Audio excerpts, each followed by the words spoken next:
Hello friends, आज हम आपके साथ हिंदी ग्रामर के 20 इंपॉर्टेंट क्वेश्चन डिस्कस करेंगे जो सभी एग्जाम्स के लिए बहुत महत्वपूर्ण है। प्लीज फ्रेंड्स वीडियो में बने रहें, वीडियो को लास्ट तक देखें। आपका पहला प्रश्न है, कौन सा अमानक वर्ण है? भ, क, ध, ख। आपका सही उत्तर है ए, भ। आपका दूसरा प्रश्न है, निम्नलिखित में कौन स्वर नहीं है? उ, इया, ए, आ। आपका सही उत्तर है बी, इया। स्वर क्या होते हैं? स्वर वे ध्वनियां हैं जिन्हें बोलने के लिए किसी अन्य ध्वनि की आवश्यकता नहीं होती है, और ये होते हैं 11। छोटा आ, बड़ा आ, छोटी ई, बड़ी ई, छोटा ऊ, बड़ा ऊ, री, ए, ऐ, ओ और औ। अंक और आहा जो होते हैं वो हमारे अयोगवाह होते हैं, जो कि ना तो स्वर होते हैं और ना ही व्यंजन होते हैं, पर वो दोनों के बीच में यूज होते हैं। आपका तीसरा प्रश्न है, य, र, ल, व किस वर्ण के व्यंजन हैं? ऊष्म, ओष्ठ, तालव्य, अंतस्थ। आपका सही उत्तर है डी, अंतस्थ। य, र, ल, व अंतस्थ व्यंजन है। आपका चौथा प्रश्न है, निराशा का सही संधि विच्छेद है? निर प्लस आशा, निह प्लस आशा, निरा प्लस आशा, निर प्लस आशा। आपका सही उत्तर है बी, निह प्लस आशा। निराशा में निराशा का सही संधि विच्छेद निह प्लस आशा है, और इसमें विसर्ग संधि है। इस संधि में निह का विसर्ग और आशा का बड़ा आ मिल करके, ये जब विसर्ग बड़ा आ से मिलता है तो ये रा में बदल जाता है और निराशा शब्द बन जाता है। आपका पांचवा प्रश्न है, स्थान के आधार पर बताइए कि मूर्धन्य व्यंजन कौन से हैं? जा, झा, पा, फा, ग, घ, ड, ढ। आपका सही उत्तर है डी, डा, ढा। मूर्धन व्यंजन वे ध्वनियां होती हैं जिनका उच्चारण करते समय जीव तालव और मसूड़ों के पास का उभरा हुआ हिस्सा के बीच के हिस्से को छूती है। इनमें मुख्य रूप से टा, ठा, डा, ढा, अड़ा, शा, ण, ड़ ये शामिल होते हैं। आपका छठवां प्रश्न है,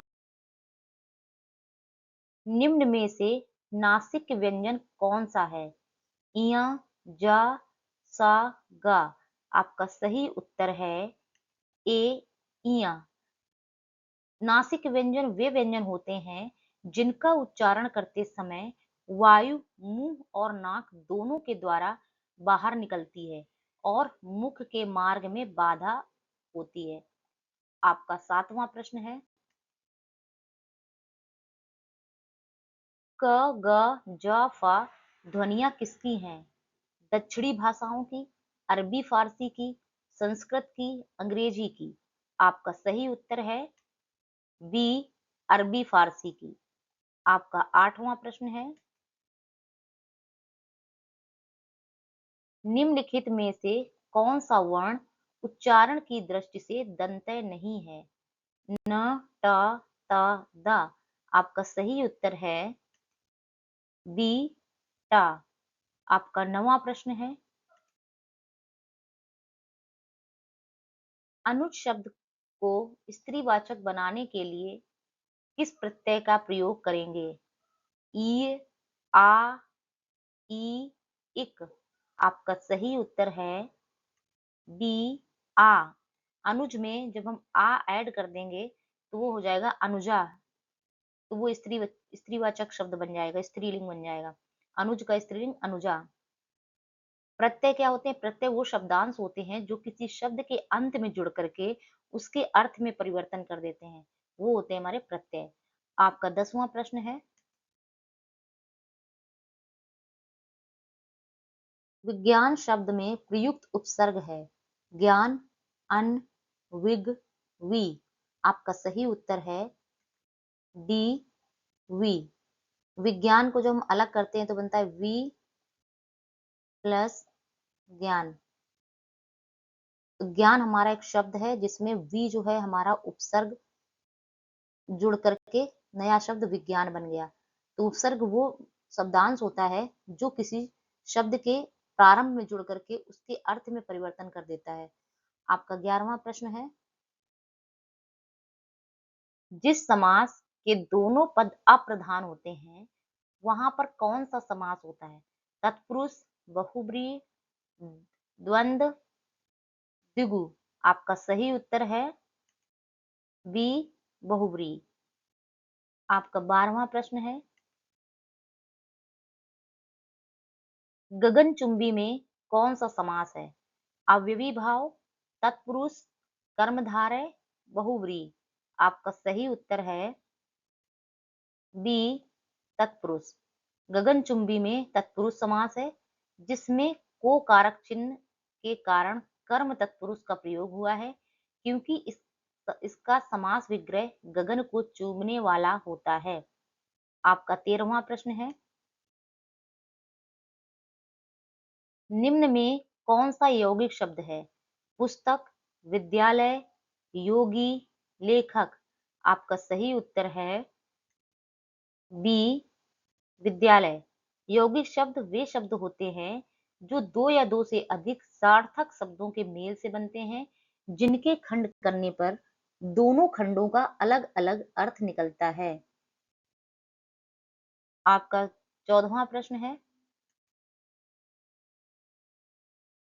विभारी किस प्रकार का शब्द है? तद्भव, संकर, तत्सम, देशज। आपका सही उत्तर है सी, तत्सम। आपका 15वां प्रश्न है, नीचे दिए गए विकल्पों में से तत्सम शब्द का चयन कीजिए। गोधूम, शहीद, पड़ोसी, बहू। आपका सही उत्तर है ए, गोधूम। गोधूम हमारा तत्सम शब्द है। तत्सम शब्द वे शब्द होते हैं जो कि संस्कृत भाषा के शब्द होते हैं और बिना परिवर्तन किए एज इट इज हिंदी में यूज किया जाता है। आपका 16वां प्रश्न है, स्त्रीत्व शब्द में कौन सी संज्ञा है? भाववाचक, द्रव्यवाचक, व्यक्तिवाचक, जातिवाचक। आपका सही उत्तर है ए, भाववाचक संज्ञा। आपका 17वां प्रश्न है, निम्न शब्दों में से कौन सा शब्द संज्ञा है? क्रोध, क्रोधित, क्रुद्ध, क्रोधी। आपका सही उत्तर है ए, क्रोध। क्रोध हमारा संज्ञा शब्द है और ये हमारी भाववाचक संज्ञा है। भाववाचक संज्ञा वह संज्ञा होती है जिससे किसी व्यक्ति वस्तु के गुण दशा बोध गुण दशा और भावनाओं का बोध होता है। तो क्रोध हमारा एक इमोशंस है, भावना है, तो ये हमारी भाववाचक संज्ञा में आएगा। आपका 18वां प्रश्न है, गीदड़ का स्त्रीलिंग क्या होगा? गीदड़नी, गीदड़ी, गिदड़िया, गीदड़ीन। आपका सही उत्तर है बी, गीदड़ी। आपका 19वां प्रश्न है, हिंदी में शब्दों का लिंग निर्धारण किसके आधार पर होता है? सर्वनाम, क्रिया, प्रत्यय, संज्ञा। आपका सही उत्तर है डी, संज्ञा। आपका 20वां प्रश्न है, अब अली रही गुलाब में अपत कटीली डार में कौन सा अलंकार है? उपमा, उत्प्रेक्षा, अन्योक्ति, अतिशयोक्ति। आपका सही उत्तर है सी, अन्योक्ति। अन्योक्ति अलंकार वह अलंकार है जहां अपनी बात को सीधे न कहकर किसी दूसरे माध्यम के वर्णन द्वारा कहा जाता है। इस पंक्ति में भौरा जो है वो अली जो है भौरे को के लिए संबोधित किया गया है, लेकिन इसका अर्थ किसी ऐसे व्यक्ति के लिए है जो अब गुलाब की सुंदरता में बंधा हुआ है, जिसकी कली की तरह उसका कोई गुण या महत्व नहीं रह गया है। प्लीज फ्रेंड्स, अगर आपको वीडियो पसंद आया है, वीडियो में कुछ नया सीखने को मिला है और आप अगर चैनल में नए हैं तो प्लीज चैनल को सब्सक्राइब कर लीजिए, और अगर वीडियो पसंद आए तो प्लीज लाइक कर दीजिए, और कमेंट बॉक्स में कमेंट करके हमें जरूर बताएं कि आपको वीडियो कैसा लगा।